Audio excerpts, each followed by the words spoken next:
I feel very sophisticated. I've been talking about this project forever. It just feels nice. Hi everyone, welcome back to my channel, Knee Knits. My name is Amy and here I talk about all things knitting, and today's podcast episode number 30, where I'll be sharing what I've been knitting for the past 2 weeks. Hi everyone, this is Editing Amy. I just wanted to hop on real quick and apologize for the grainy quality of today's video. It's not what I intended. I'm not really sure what happened, if it was the really poor lighting or if I accidentally hit a weird setting on my camera and didn't realize it. I didn't feel like throwing away the whole podcast episode. I figured I'd still wanted to upload it, so hopefully you can bear with me for today. Thanks. Man, I can't believe it's already the end of February and March is around the corner. People are kind of starting to think about spring, but my mindset is not there at all. I'm definitely deep into my winter knitting projects and kind of starting to feel the itch to get some things off the needles. So we'll just hop right into everything I've been working on. I'll start with my April cardigan, which is the big finish object of today's episode. I have had this on my needles since last year.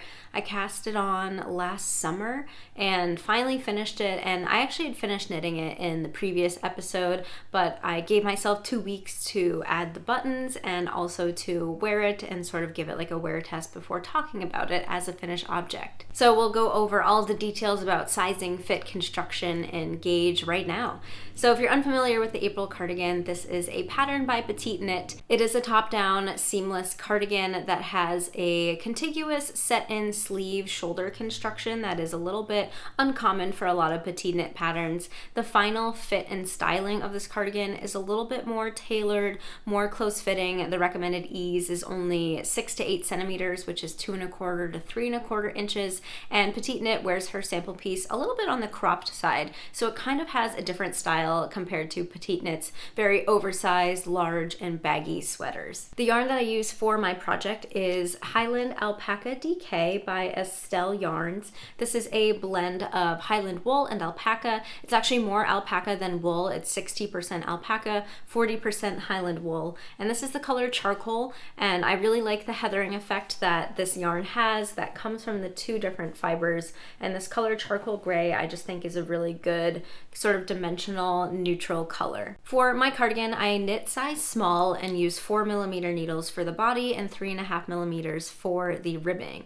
Those are the suggested needle sizes, and I end up using 325 grams of this yarn total to make this cardigan for me. I wanted it to be on the cropped side. I wanted it to hit sort of right at my waist. You know, the sleeves, they're not crazy oversized. They're kind of like the perfect length that I enjoy in a sleeve, not too long, but not too short. And like I mentioned before, this cardigan doesn't have a lot of positive ease, doesn't have a lot of bagginess, so it really didn't use that much yarn at all. The gauge for this pattern is 21 stitches by 28 rows on a 4mm needle. Now I ended up with a finished gauge after blocking of 23 stitches by 32 rows per 4 inches, which is definitely a lot tighter in both directions. So overall, I didn't end up with as much positive ease as recommended in the pattern. I only have 1 inch of positive ease on this garment on me, and that's my fault. You know, I cast this on last summer, and I really didn't realize that I'm a tight knitter until late last year, where I started, being better with my gauge swatches, making them much larger, being okay with going up needle sizes to reach gauge. I feel like I had this weird stubbornness about me that I just needed to use the suggested needle size for a pattern, which I don't know why I decided that was what I needed to do. But, this is an old project when I wasn't too aware that my gauge was tight. And so in hindsight, I probably should have used a 4.5mm needle, probably would have gotten closer to gauge and more close to the suggested ease of the pattern. But regardless, I'm not upset about the 1 inch of positive ease. I still think it looks really nice and it fits really well. The only thing I was worried about was it buttoning without puckering, and it seems to be fine. So I think, it definitely buttons fine without any puckering. If it was any tighter, I think, any less ease, probably would have had some issues, but that's okay. I usually wear my cardigans unbuttoned, but it's always nice to have the option to button it if you want. I did discuss in last episode about making the double knit button band for this cardigan. I did follow the champagne cardigan pattern for those directions. However, there are many free YouTube resources that you can use to knit your own double knit button band, which is not included in the April cardigan. I'm really happy with the choice of making the double knit button band. I would definitely do it again. I think it just adds a really polished look, and honestly wasn't too much work. I mean, it definitely was more work than the 1x1 ribbed button band, but those also take a long time to knit, and I feel like in general, I don't like any button band, so this wasn't any worse than the other button bands that I have to do. I'll be sure to get some clips of the shoulder and sleeve construction so you can see it closer up. I will note that the heathered yarn that I use kind of blurs out a lot of the stitch definition, so it is more difficult to see than on other yarns, but I think it adds a really nice tailored style to the cardigan. I also really love the sleeve shaping. This is like what I think the perfect sleeve that's tapered and not oversized, but not too tight. I've had issues where some patterns with tapered sleeves that, are meant to be slim fitting to the arm, and they just get way too tight, way too fast. And this, I think, is like the perfect amount of ease in the arm without being too tight. And of course it's not baggy, which is not what would match the style of this cardigan. The yarn I had an okay experience knitting with. I don't think I disliked it, but I just didn't love it. This yarn was a little bit splitty, and it also is kind of flat, if that makes sense. I think I enjoy knitting with rounder yarns, and this yarn, when you start knitting with it, gets kind of flat, and then the flatness kind of lends itself to being more splitty. And also, it has like a very animal-like smell, definitely from the alpaca, which, a very minor point, but made me not want to work on it that often, which I think is why it took me so long to finish this cardigan. Although I really like the finished project and the finished fabric that the yarn made. I think my knitting experience with this yarn wasn't the best, and I don't know why. Like, I think maybe I'm just not an alpaca girly. There are lots of like fibers coming off of it that made it kind of like messy. Like, I would knit with it and there'd be alpaca fibers going everywhere, and I also find it just a little bit itchy to wear, especially when I'm wearing like a t-shirt or a tank top under this cardigan where I have exposed skin. It's definitely prickly on me, especially at the back of my neck and like my arms. So that's something to note. I might be a little bit weary to pick in alpaca yarn again in the future for a garment. Although I know this is not Surrey alpaca. I tend to have a fine experience with Surrey alpaca, but for some reason this alpaca in this yarn I don't really love too much. Yeah, it doesn't really say too many details about it besides it being super fine alpaca. In general, I'm really happy with this cardigan. The one thing that I'm not happy with, like I mentioned before, was not meeting gauge and therefore having a smaller garment than I would have liked, but that's okay. I know for next time, and I know for all my projects I've been actively being better about gauge swatching, so that shouldn't be an issue in the future. Really nice staple piece to add to my wardrobe. I'm really loving the tailored fit. I have a feeling that I'm going to start to veer more into like tailored fitting garments. I feel like we've all kind of been in that phase of big and baggy and oversized, and I'm not saying that phase is over for me, but I see myself being less in that baggy phase of knitwear for this upcoming year. So that'll be interesting to chase down if that happens. I mean, like I said, I'm not abandoning oversized sweaters, but there is something to be said about, a very nice fitting garment that just has like a nice shoulder construction, nice sleeve construction, and doesn't, have 10 inches of positive ease. So that's everything about my finished April cardigan. I'm glad to have it off the needles. Like I said, it was a really long project, so it's good to move on. My next finished object that I will share is my Laulu Shawl. It looks so bright on camera, and it definitely looks neon. I just love the color. I finished this week.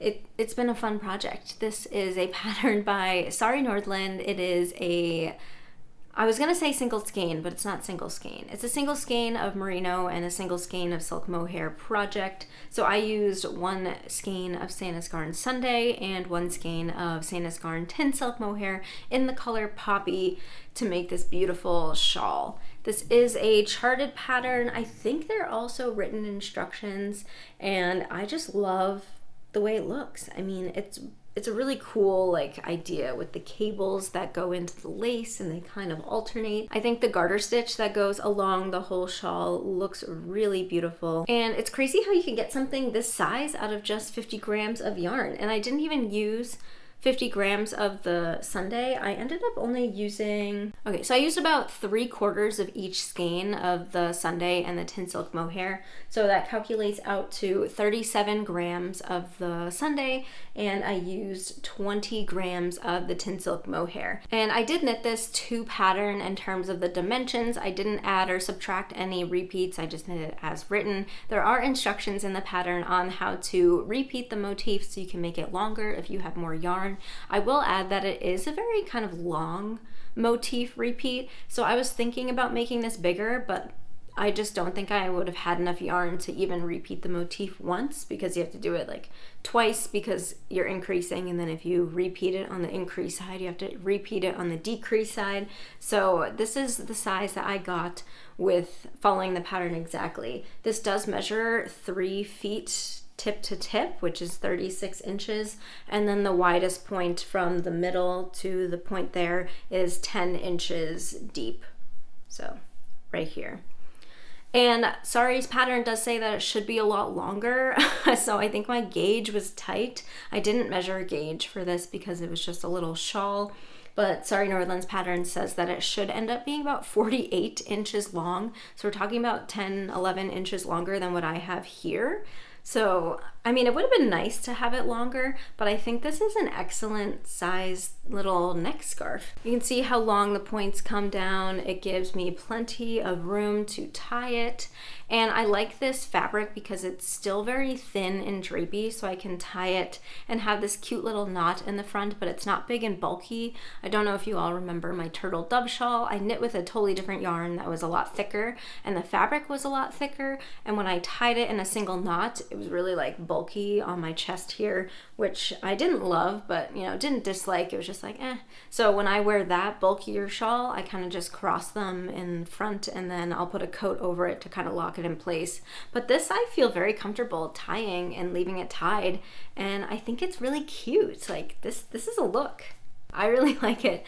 I feel very sophisticated and posh with my turtleneck and red scarf and hand knit cardigan. Really pleased with this pattern. Definitely would recommend. Great stash buster. Really fun way to get into cables and lace if you are new to it. It was a very simple repeat. The cable was simple and the lace repeat was simple. There's no work on the wrong side. It's all work on the right side, which is always a plus. The turtle dove shawl had some work on the wrong side. So if you're comparing those two patterns, turtle dove shawl definitely had a lot more going on than this one. This was simpler in my mind. So really happy with it. Really love the color. I am a little bit concerned about the itchiness because I use tin silk mohair, which is not my favorite silk mohair. I find it a little bit prickly. So unknown if that will cause issues for me. I am wearing a turtleneck today, so I can't feel anything, which is good. I did just cast this off last night and I blocked it last night, so I haven't fully, worn it out and about. But from an initial try on, it seems really nice. But I have one more finished object for you all, and this is my Brownstone Beanie. I whipped this out in less than a week. I had started it after filming the last podcast and finished it before filming today's episode, so this has never been seen before on the podcast. And it's a pattern by Tori Yu. It is a basic beanie.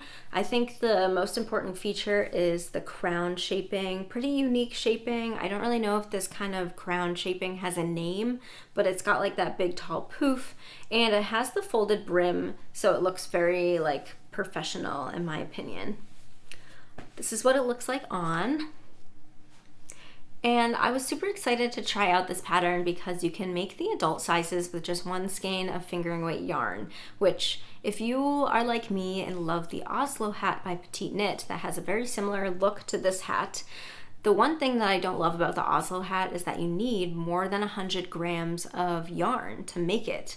I usually use about like 115 to 125 grams of yarn to make an adult Oslo hat.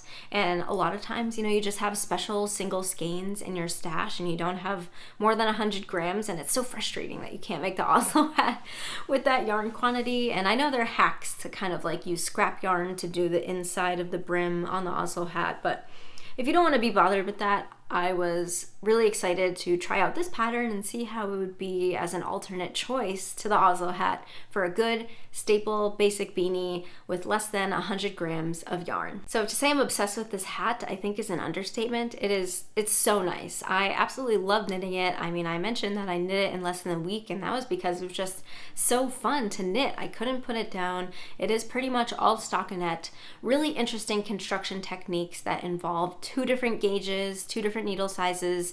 You knit some parts with the yarn held single, and you knit some parts with the yarn held double, which is really cool. And that's what sort of gets you this hat style with using less than 1 skein. Really genius. I don't want to share too much about the construction as to give away the paid pattern, but it was really fun to knit up. I did size up needle sizes from the recommended needle sizes. I ended up using 3.5 and 4 millimeter needles.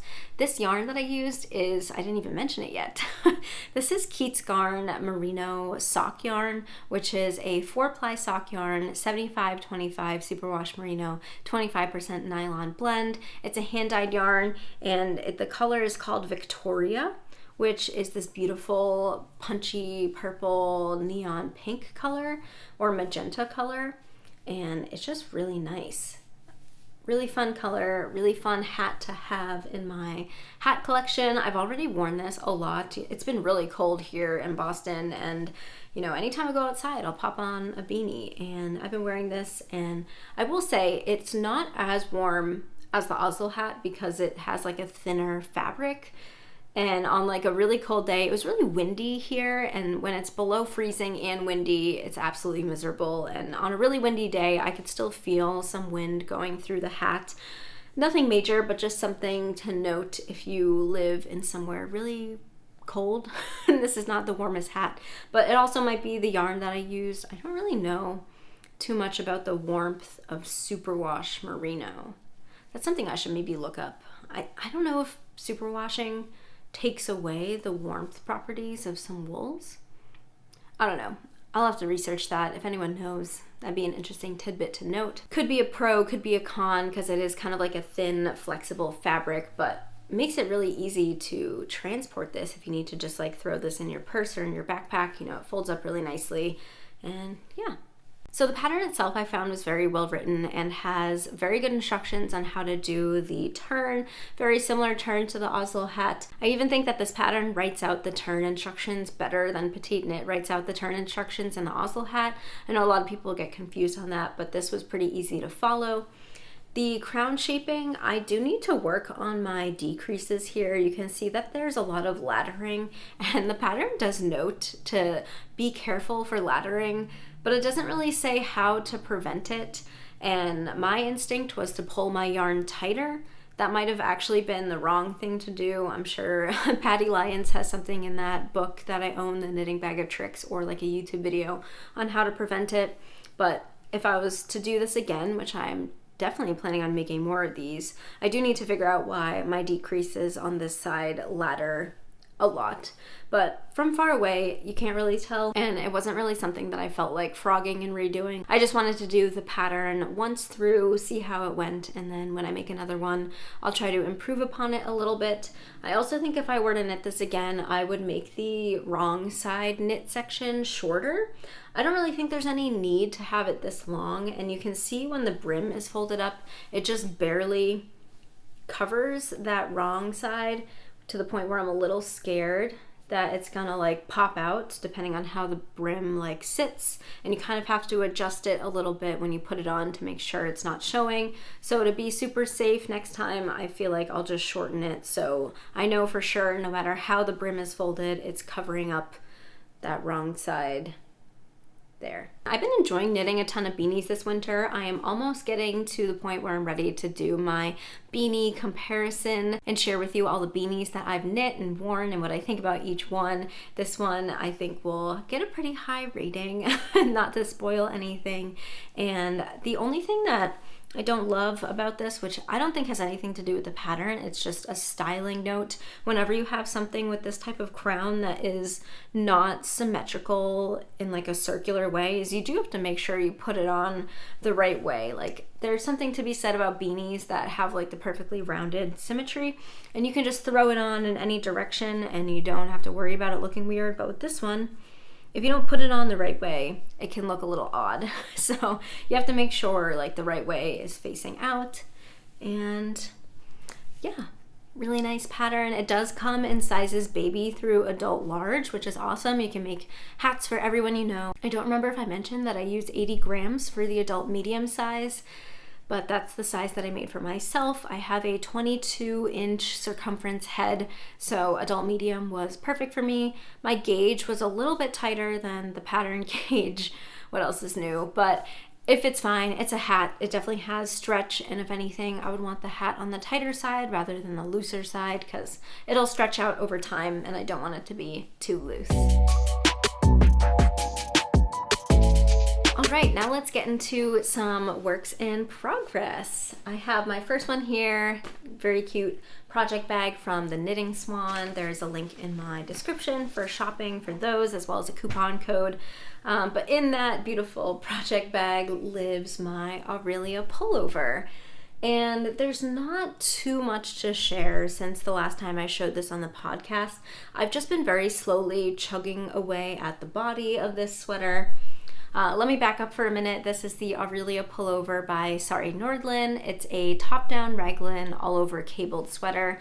The yarn that I'm using is Sorella Yarns Folklore in their classic DK base, which is a 100% superwash merino DK weight yarn. I'm knitting size 2 for myself on 4.5mm needles, and it's been a lot of fun. It's been a journey. It's been a slow growing project, but I've been enjoying every stitch, following all the charts, and seeing this pattern develop. Now that it's becoming longer in the body, I'm really seeing it start to take shape and really getting excited about the concept of having this in my wardrobe to wear. Although I still have a long ways to go because I still have to do both the sleeves and of course finish the body. So I'm gonna try to work on this more. It is difficult because I can't bring this on the go and I can't really multitask while knitting on this, which is why it doesn't get a lot of knit time. Like I can't bring this when I'm on the road or it's just not transportable. So very excited to get more progress on this. All right, my next project I'm really excited to share because I've been ignoring this project for a little while and I was like, all right, Amy, get your act together. You gotta get this knit fixed and then back on the needles. So this is my Ollie Sweater. The Ollie Sweater is a pattern by Marita Harvey, also known as Second Knit on Instagram. This is a top-down, oversized drop shoulder sweater, and I am making this out of 2 beautiful yarns for a really fun combo.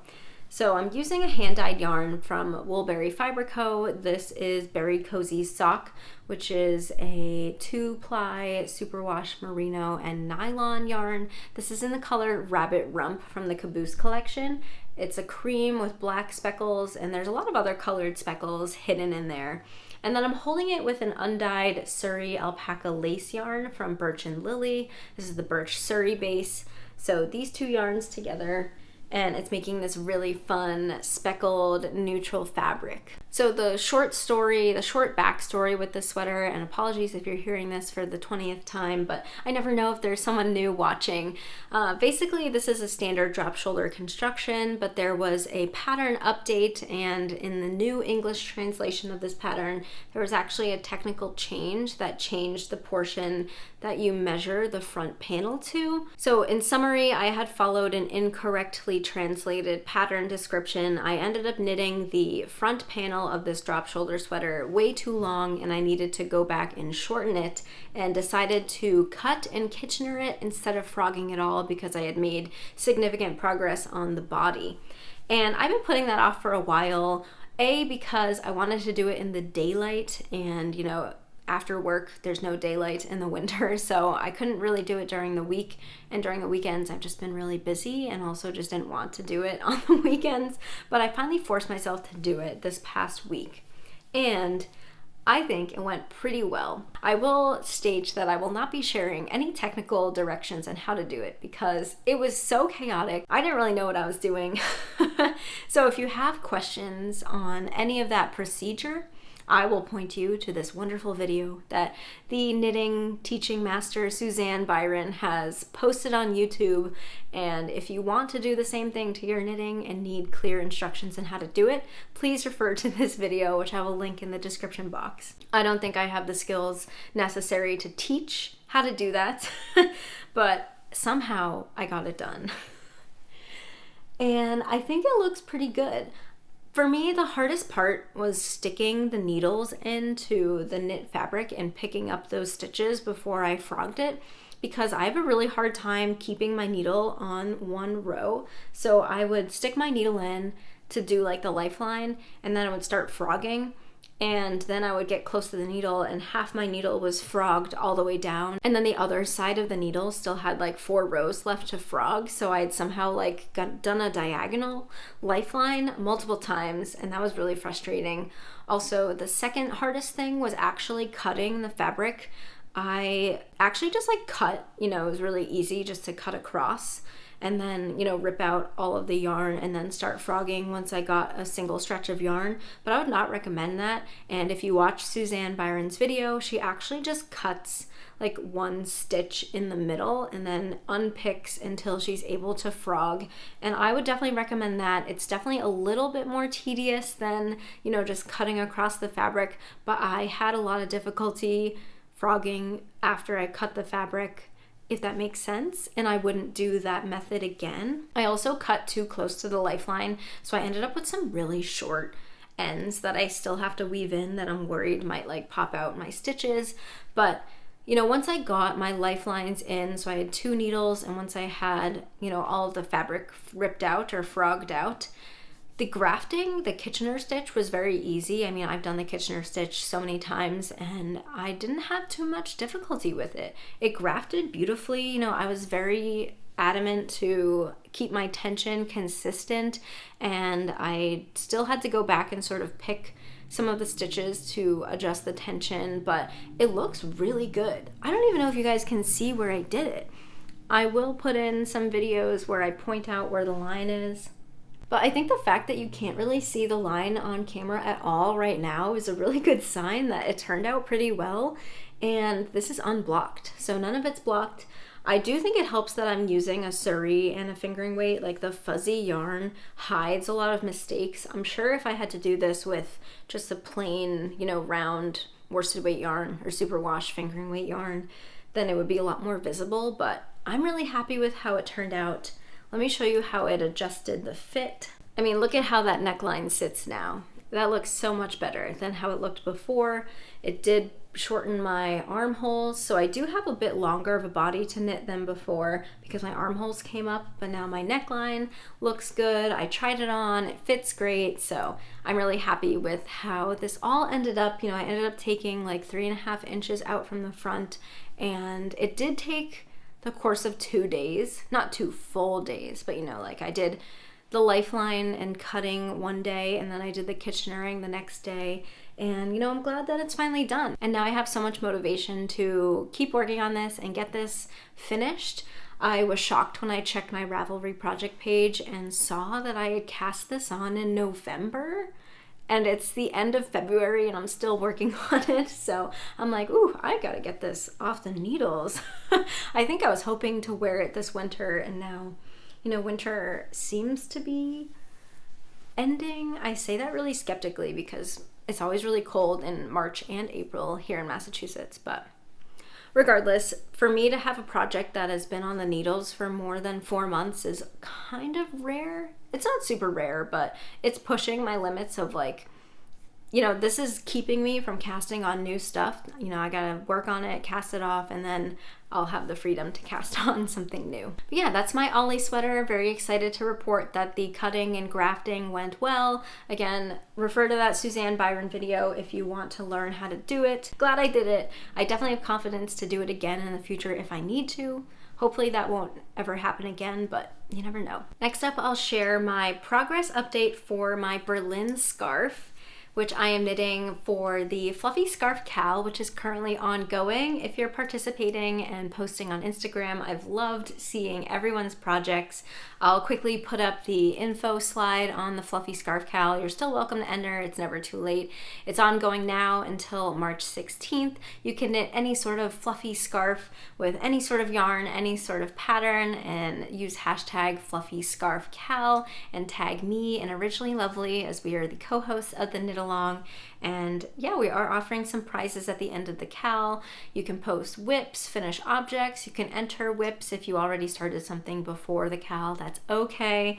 And yeah, for my project, I've been working on the Berlin scarf by Suzanne Mueller.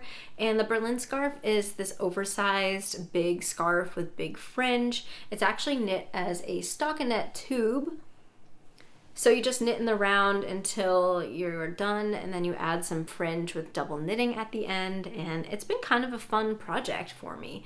I definitely was intimidated at first that the knitting would take forever, but I'm using 6.5mm needles. I know some people have been knitting this with 8mm needles, so it's pretty big. It kind of flies off the needles. The yarn that I'm using is Originally Lovely Fluff in the color Snow, which is a chain alpaca blown yarn. It's super fluffy and airy, and I think makes the perfect squishy, airy, warm scarf. I mean, the fabric is just really nice, and I'm kind of bunching it up to sort of see how it'll look once it's like blocked and folded. But I'm really excited to have this to wear. It's gonna be really nice. I feel like right now it's too short to see how it'll look, but there's a lot of fabric. It's definitely thick, and it's definitely gonna be warm. And if you're interested in trying out fluff for your fluffy scarf, there is a 20% discount code from Originally Lovely. You can use the code Fluffy Scarf at checkout to try out this yarn. It comes in a lot of fun colors, and I do have an affiliate link in the description if you want to use that as well. But yeah, not much I can say about the progress on the Berlin scarf. I think progress updates will be pretty boring until I add the fringe, because it's just been stockinette in the round. I think I'm still on my second ball though, which is crazy because I feel like this is already really long and only 2 balls in, or 1.5 balls in, because I still have this left of the second ball. So it's been a good mindless project, and I'm excited to move forward with it. We'll see where this is in the next podcast. And I didn't even realize when I was knitting this, but my Laulu shawl definitely counts as a fluffy scarf. So maybe I'll throw the hashtag on my Laulu scarf post on Instagram so it gets part of the cal.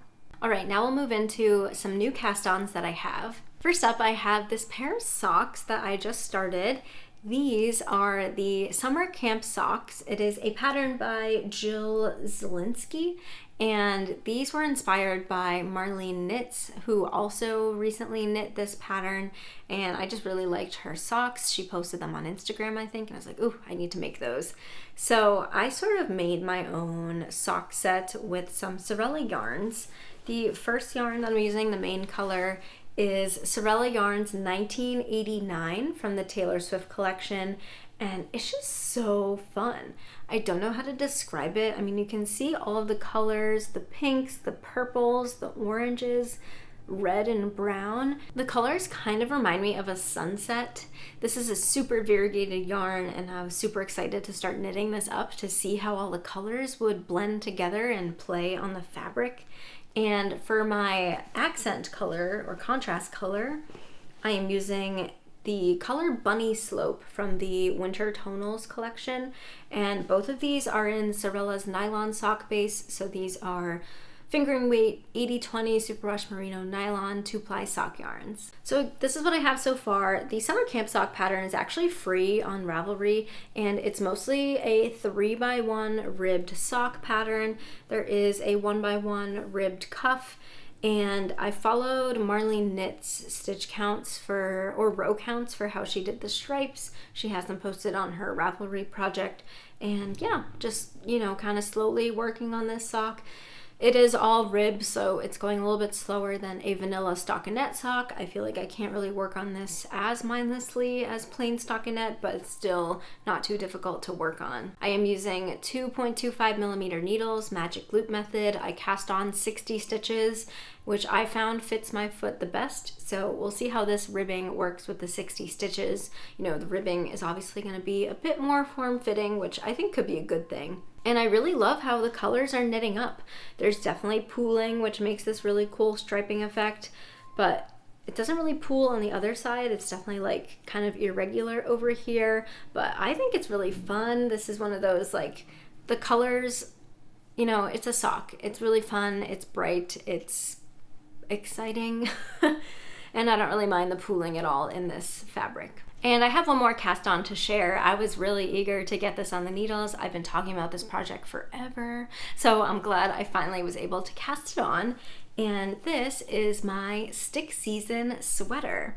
This is a pattern by Rebecca Clow. It's a drop shoulder, top down sweater that has this cool stitch pattern on just like the top quarter of the sweater. It's kind of like Guernsey style, I think it's described in the Ravelry description, and then the rest is all stockinette. And it's been kind of popular. It's kind of a recent release. A lot of knitters have been knitting it, so I was really excited to cast mine on. The yarn that I'm using is from Fuzzy Peach Fibers. This is their Dreamy DK base, which is a 100% superwash merino DK weight yarn. This is the color Midnight, which is this beautiful dark green color.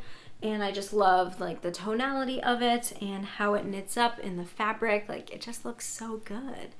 And I'll show you what I have so far. So you start with the back panel on this sweater, and then you pick up the front panels and then connect them flat for the neckline. So you're looking at the back panel right now, and I just want to show you the stitch pattern up close. I think looks really good. It's really fun, and I think shows off this green color really well. And the cool part also with this pattern, there's all these like ribbing accents that look really nice. Oh, let me get that out of the way.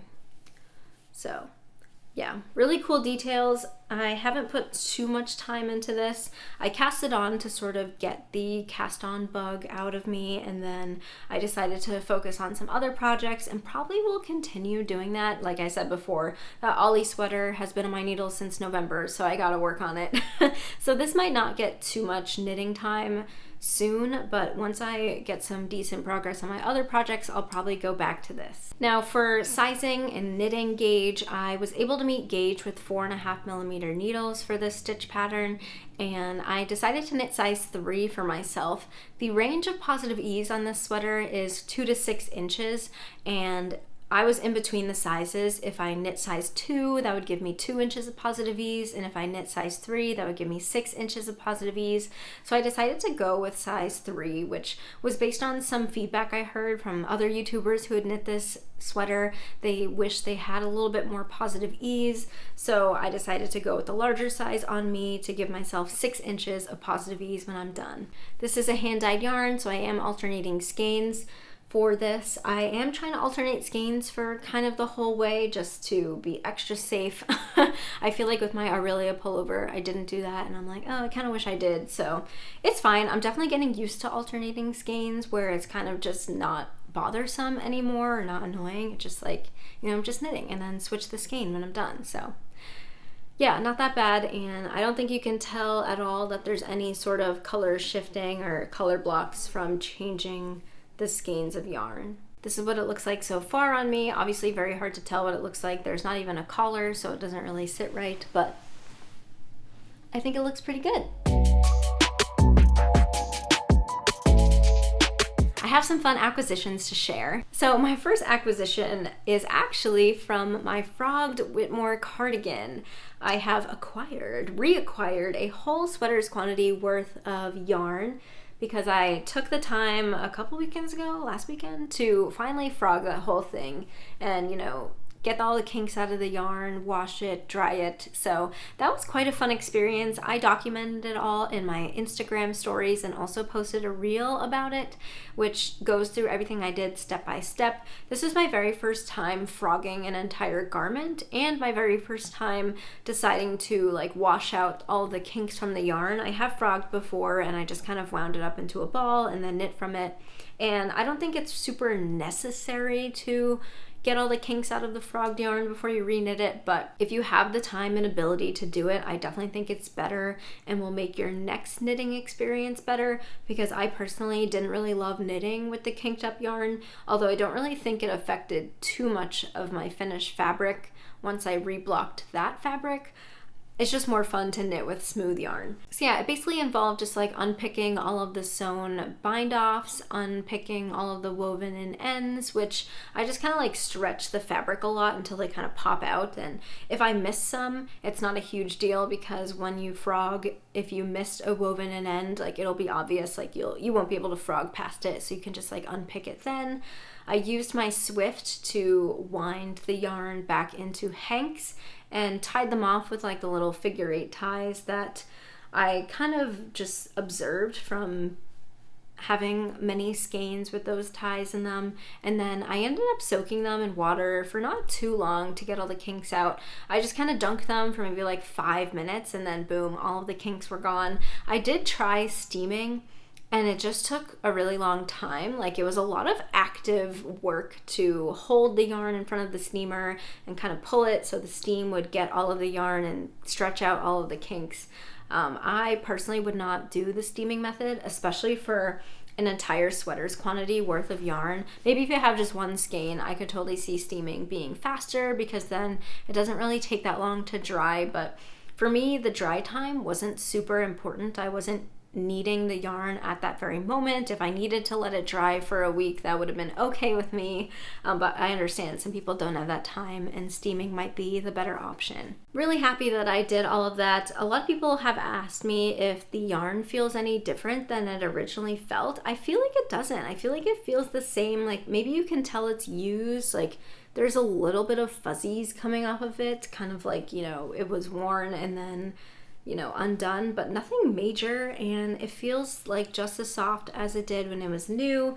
I have not knit yet with this yarn, so I can't really speak to that, but I do want to use this yarn in the Stella quilt cushion that I want to cast on with the winter tonal mini set from Sorella that was given to me.